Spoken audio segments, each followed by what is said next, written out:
my name is Lillian Okibe. Welcome to Christmas Eve edition of Vlogmas. You guys know how much I love DIYs, like you guys know that already. But for those of you that started following me recently, what you may not know is that I've used quite a number of stubborn hair products. Like I've used like a huge number of stubborn hair products. Last year, to be precise, I did a lot of product reviews and like product videos, testing out different products videos, and like I have at this point, like I have good experience when it comes to DIYs and when it comes to stubborn hair products. And one of the questions I get a lot from you guys in my DMs on Instagram is which is better. Like you guys keep asking me which do I think is better. Are DIYs better than stubborn hair products, or are stubborn hair products better than DIY? So in today's video we are going to be addressing that. So if that sounds like something that you're interested in, then definitely keep on watching. For those of you who are new to like natural hair terms, let me quickly explain to you what DIYs are and what stubborn hair products are. So when I talk about DIYs, generally what I mean is basically products that you most likely are still going to buy because we do not manufacture things in our homes. But basically DIYs are things that you probably get from your kitchen, that you have to mix up. Like you do not get pre-made. You have to mix things up to create something that you end up using for your hair. So it could be mixing things that you already have in your kitchen. It could be buying like powders from brands where you are going to have to bring to your home and mix up before you use in your hair. Stubborn hair products, on the other hand, are things that already come completely made, completely finished. So all you have to do is open your pack and use directly in your hair. So that is basically what DIYs are and what stubborn hair products are. So now that we have analyzed that, let's go ahead and just briefly list some of the advantages of DIYs and some of the advantages of stubborn hair products. Now the first advantage that stubborn hair products have over DIYs is the fact that stubborn hair products are already made, like they come pre-made, so there's really no work involved in using stubborn hair products. All you have to do is open the pack and use directly in your hair. You don't have to start cooking anything, you don't have to start mixing anything. Like everything is fully made as soon as you get it, like from the package. Like it's already made, you don't have to mix anything. Now the next advantage that stubborn hair products have over DIYs is that stubborn hair products are like you have more options of ingredients that you can have in the products. Like you have a wide option, and all those options they can be ingredients from all parts of the world. Unlike DIYs, for DIYs most of the time you are limited to the things you can find around you, and most times you really do not have the time or the energy to start putting so many ingredients. So you do not have so many, like for most DIYs the ingredients are not usually as many as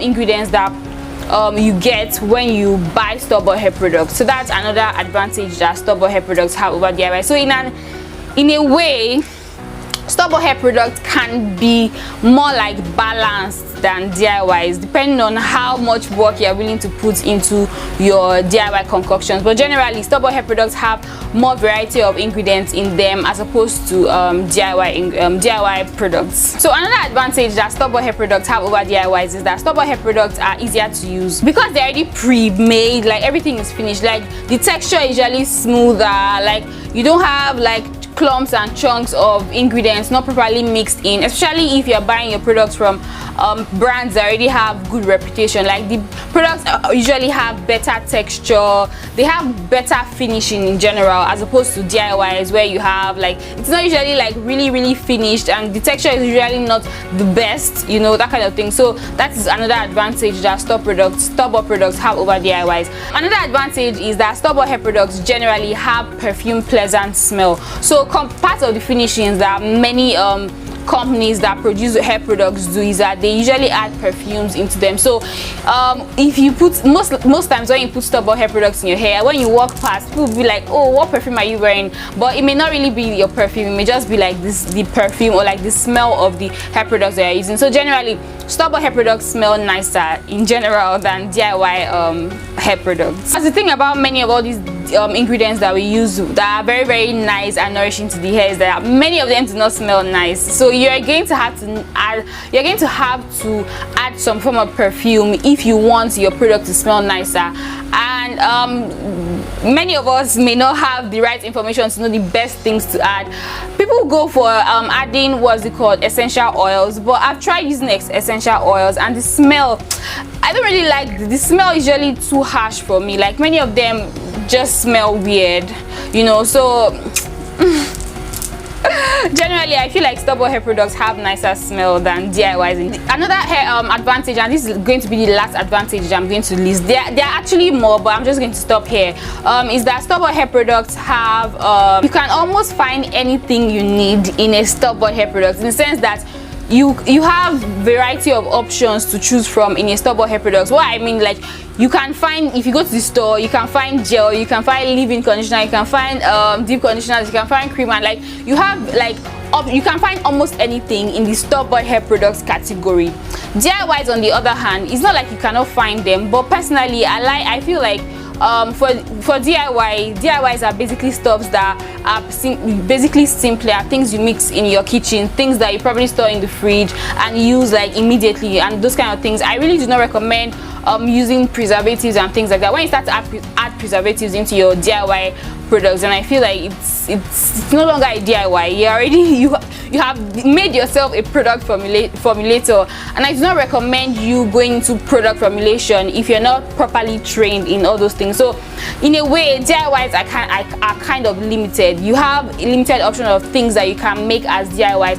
Personally, I do not recommend, I've said this so many times, I do not recommend people making DIY products that they're going to leave in their hair for a long period of time, because just like if you do not put preservatives in your hair products and you leave them lying on the counter, on the table, it's going to spoil. The same way, all those DIY products, if you do not put preservatives in them, if you leave them in your hair for a long period of time, it will still spoil in your hair. So if it's something that you're going to leave in your hair that you're not going to rinse out, I really do not recommend doing DIYs for. I would rather say that you should probably go to the store and buy something that has already been made, that has preservatives in them, that will probably last longer without spoiling in your hair, you know, that kind of thing. So in that, looking at it from that perspective, I feel like DIYs have there's a limited option of things that you can actually DIY when it comes to hair products, like when it comes to creating things for your hair. The disadvantage of DIYs in relation to store-bought hair products are like basically the opposite of all these things I've just shared. So DIYs are usually more time consuming to produce, because you have to cook something, mix something, blend something, you know. Unlike store-bought products, I just reach for your can or like your jar of products and use immediately. Now, another disadvantage is that most DIY hair products do not smell perfume pleasant. You're going to have things smelling like herbs, smelling like ginger, smelling like basically things you can find in your kitchen, milk, eggs, you know, all these kind of things. They are not perfume pleasant. Here, the best you can get is for your product to smell like food, nice smelling food, but you're most likely not going to have a product smelling perfume pleasant if you make things yourself. Now, even if you add essential oils, for many people, for me for example, essential oils, the smell of essential oils are kind of I don't really like the smell of many of them. I've tried jasmine essential oil, I've tried Lang, I don't know if that's how to pronounce it, but it's like YLANG, you know. I don't really like the smell of essential oils. I feel most of them, they smell usually like too kind of like strong and overpowering for me personally. So even though many people feel like that's an option to make your DIY smell nicer, I really do not reach out for essential oils, because I really do not like the smell of many of the essential oils. Maybe because of the ones I've tried, maybe the other ones in the markets that are probably very, very nice, that when you add into your stuff will mask the smell of the DIY that I'm using, while still maintaining a really nice perfume pleasant smell. But from my experience using essential oils, I feel like the smell is usually strong on its own. It may be pleasant on its own, but when you add it into your DIY concoctions, it just mixes up with the smell of the whatever products that you're mixing up, and then either the smell is too choking or too overpowering, or the whole mix of all the smells, it just doesn't is usually not as pleasant anymore, you know. So that's for me. But I know that many people reach out for essential oils, so this might not be a problem for some people that use essential oils, that like essential oils as perfumes, you know. But personally, I feel like generally DIYs do not have such nice perfume pleasant smell. Then the last one is obviously what I've said before. The ingredients that you're going to use are in a large extent restricted to the things you have around you, as opposed to if you're buying store-bought hair products, you can have ingredients from all over the world in your store-bought hair products. Now let's move on to the advantages that DIYs have over store-bought hair products. Now the first advantage, and I feel like this is the most important, and this is usually the main reason why I always find myself reaching out for DIY hair products in general over store-bought hair products, is safety. Most likely DIY hair products have no preservatives in them. You're using them fresh from your plants, fresh from your kitchen, you know. So like the safety is usually like far higher than that of store-bought hair products, because the ingredients are 100% fresh and they are usually safer for you, you know. Another advantage that DIYs have over store-bought hair products is that DIYs you have like the option of choosing the ingredients that your hair likes and omitting the ingredients that your hair does not like. For example, now if I'm going to a store to buy a hair product, let's say I'm buying so and so brand hair products, I cannot tell them to remove so and so. Let's say the brand now has coconut oil and aloe vera and honey. Let's say my hair does not like aloe vera and my hair does not like honey, for example, but my hair loves coconut oil. I cannot tell the brand to remove aloe vera and honey and leave the coconut oil. I don't know if that makes sense. So I have to buy it like that and probably make do with the fact that my hair doesn't like that, you know. And probably if I'm going out to buy a hair product, it may be difficult for me to find a hair product that has no aloe vera and no honey but has coconut oil. I don't know if that makes sense. So that is one advantage. Another advantage that DIYs have over store-bought hair products, you have the freedom to choose the ingredients you want to add them into your deep conditioner, and generally that may just help you to have better and nicer results. Another advantage that DIYs have over store-bought hair products is that you are sure of what you're putting in your hair. The thing about store-bought hair products that yes, there are rules, you have to list all your ingredients on your like the packaging and stuff like that, but there are some brands that they just know how to boycott all those rules. So at the end of the day, they are telling you that you have shea butter, you have coconut oil, you have this and that in the products that they are giving to you, but in reality you probably may not have all those things, or even if you have, like, it's just a tiny bit of that in the products that you're using, as opposed to if you're making the product yourself. If it's like a DIY, you are sure that okay, I have 1 tablespoon of shea butter, oh I have 1 tablespoon of coconut oil, you know, you're sure of what you're putting in your hair. So that's another advantage that DIYs have over store-bought hair products. Another advantage that DIYs have over store-bought hair products is that because your ingredients are kind of limited, like you don't have long list of ingredients that you're adding into your DIY deep conditioner, the concentration of all those ingredients are usually higher. So for example, if I'm making a DIY concoction that has aloe vera, ginger, oats, you know, my DIY deep conditioner for example, the concentration of all those things I'm going to be adding is usually going to be much higher than if I'm going to buy the exact same product in a store-bought hair product. Because for the store-bought hair products now, you have to start thinking about things to make the texture look nice. We have to start thinking about thickness. We have to start thinking about preservatives and things like that. So at the end of the day, the concentration of all those ingredients that your hair loves so much, they are so beneficial to your hair, will no longer be as high as if in those store-bought hair products. It will no longer be as high in those store-bought hair products as it would have been if you had just mixed all those things up yourself without all those extras that you have to add just to make the store-bought hair products more pleasant for consumers, you know, more pleasant to use, more pleasant to look at for consumers. So those are the major advantages that DIYs have over store-bought hair products. Now before we go on to which is better, I know the main reason why you guys came here, I just want to dwell on the fact that DIYs have no preservatives in them as opposed to store-bought hair products. I just want to dwell on that a little bit. I always like to dwell on that because I feel like many people do not really pay attention to that and really understand like the importance of, you know, preservatives and things like that. Now I've said this time and time again, DIYs are very nice when you're using DIYs in form of hair masks, deep conditioners and things, where you add into your hair and you rinse out after a period of like probably 30 minutes, 1 hour or so. Now for leave-in products where you're going to apply and leave in your hair indefinitely, I really do not recommend DIY products, because after a while, those things, if they are going to be left in your hair with some water in them in your hair, they are going to spoil in your hair, and when it starts spoiling, that will invite microorganisms into your hair, so it's not really safe. So if you're going to be making any form of leave-in at all, you have to add a preservative into the leave-in product that you're going to be making, apart from the fact that will help you to last longer on your shelf. It will also help you to last longer on your hair, you know. And the thing about preservatives is that preservatives are mostly chemicals.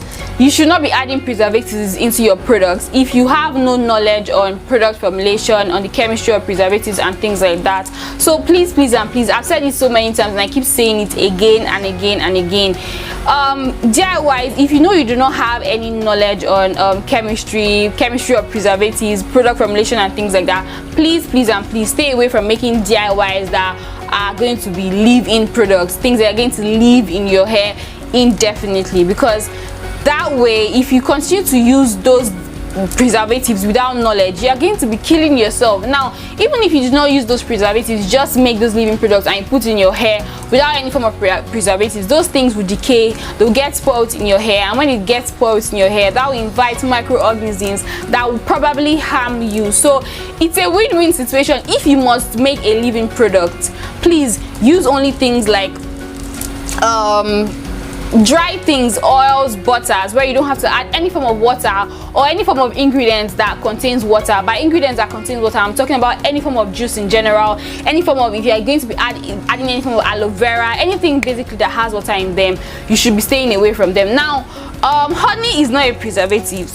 It's not a preservative, so adding honey into whatever that you have mixed that has water in it and thinking that the honey, even though honey has some form of antimicrobial properties, it is not a preservative. So you should not be adding honey into your DIY concoctions thinking that the honey is going to help to preserve it. It will not preserve it. Also, what is it called now, essential oils are not preservatives, so you cannot add an essential oil into your DIY concoction that has water in it and think that the essential oil will help to preserve your mixture. It will not. The mixture will still spoil. It will still spoil on your shelf. It will still spoil in your hair, and when you use all those things that spoil in your hair, you're going to be harming yourself. So please, I cannot say this enough, stay away from leave-in products if you do not have any form of knowledge in preservatives, and if you do not intend to use preservatives in those leave-in products, you just stick with DIYs that are basically hair masks, that are basically deep conditioners and the likes, please. Okay. Yeah, so now that we have analyzed that, let's move on to why we are here, which is actually better, DIY or stop-by hair products. So yeah, I'm going to say, I hate to disappoint you. I know you guys want me to say, okay, DIY is better or stop-by hair products is better, but it actually basically depends. You know, you have to calm down to look at yourself and see that what are your priorities and which best fits your priority. Now for me personally, for my lifestyle, for my line of work and things like that, DIY is better for me. Why? Because they are safer. DIY whites are safer. I'm sure of what I'm putting in my hair and things like that. Also, I make a living from doing my hair, you know, so I can afford to, because my line of work is doing hair, I can afford to dedicate an extra 30 minutes or 1 hour out of my day just to cook up something that I'm going to use in my hair for the benefits that it's going to be safer for me in the long run, because doing my hair is my job, you know, that kind of thing. So I don't mind that. I can afford to bring out 30 minutes or 1 hour to cook up something. That said, I've had days when I know that I want to wash my hair, I really want to wash my hair, but when I think of the fact that, oh, I have to cook up something as my hair mask, I'm like, oh, I don't have the strength for that, I just postpone my wash day to another day. So I know that DIYs can be stressful at times if you're very busy. So if you're someone who is very busy, if your line of work, if you're doing something, if your job demands so much of your time that you really do not have time to cook up something else, DIYs might not be the best option for you. It may be better for you to reach out for a stop-by hair product as opposed to sitting down to cook up something that you're going to be using as a DIY in your hair, you know. So that's why I say that it really depends. Also, if you're someone that would like the best, you know, you want your hair to look the healthiest, look really healthy and nourished and things like that, but you're not willing to spend so much money on your hair products, then I highly recommend that for you, DIYs will be the best option, because for DIYs, DIYs are usually generally more affordable than store-bought hair products. For the same standard of products that you're going to be making, you're going to spend way less on cooking that up yourself through a DIY. You're going to spend way less on that than if you go to the store to buy something of the same standard that a brand has already cooked up for you, you know, that kind of thing. So DIYs are generally more affordable than store-bought hair products. So if you're someone that would want to save some coins, save some cash, then I highly recommend that you reach out for DIYs, opt for DIYs in general as opposed to store-bought hair products. Now, like I said before, you cannot DIY everything.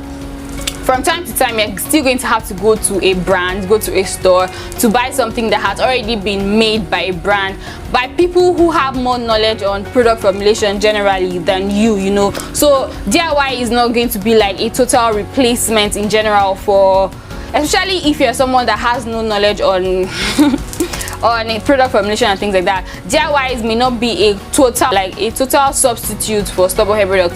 You may have to still from time to time reach out for hair products, but generally DIYs will do your hair so much good because of the benefits of the fact that they are a lot safer for you. So as much as possible, if you can find a DIY alternative, then I highly recommend you using that as opposed to using a store-bought hair product if you have the time.